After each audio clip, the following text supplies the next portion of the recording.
جی السلام علیکم۔ آج ہم جنت کے جو 8 درجے ان کے بارے میں جانیں گے، اور یہ بھی جانیں گے کہ جو جنت کے 8 درجے ہیں اور کون سے درجے میں کس طرح کے لوگ ہوں گے۔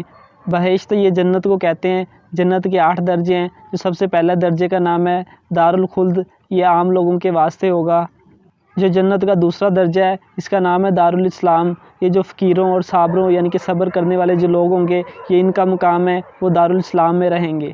تیسرا درجہ جس کا نام دارالمقام ہے، جو مالدار شکر گزاروں کا مقام ہے، اس میں مالدار جو لوگ شکر گزار ہوں گے اور مالدار بھی ہوں گے، وہ اس دارالمقام میں رہیں گے۔ جنت کا یہ چوتھا درجہ ہے، اس کا نام ہے عدن، یہ عابدوں، زاہدوں، غازیوں، سخیوں اور اماموں کے واسطے ہوگا۔ جو پانچواں درجہ ہے اس کا نام ہے دارالقرار، اس میں حافظ اور عالم رہیں گے۔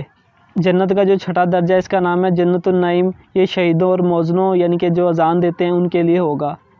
ساتویں درجہ ہے جس کا نام ہے جنت الماوا، جو شہید اکبر، محسنین اور اولیاء کرام کا مقام ہے۔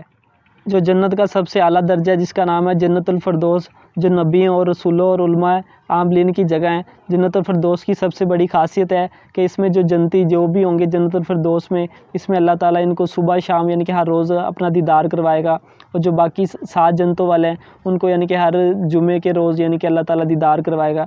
اس لیے جب بھی اللہ تعالیٰ سے مانگے تو جنت الفردوس یعنی کہ اپنے والدین کے لیے، سب مومنین کے لیے مانگے۔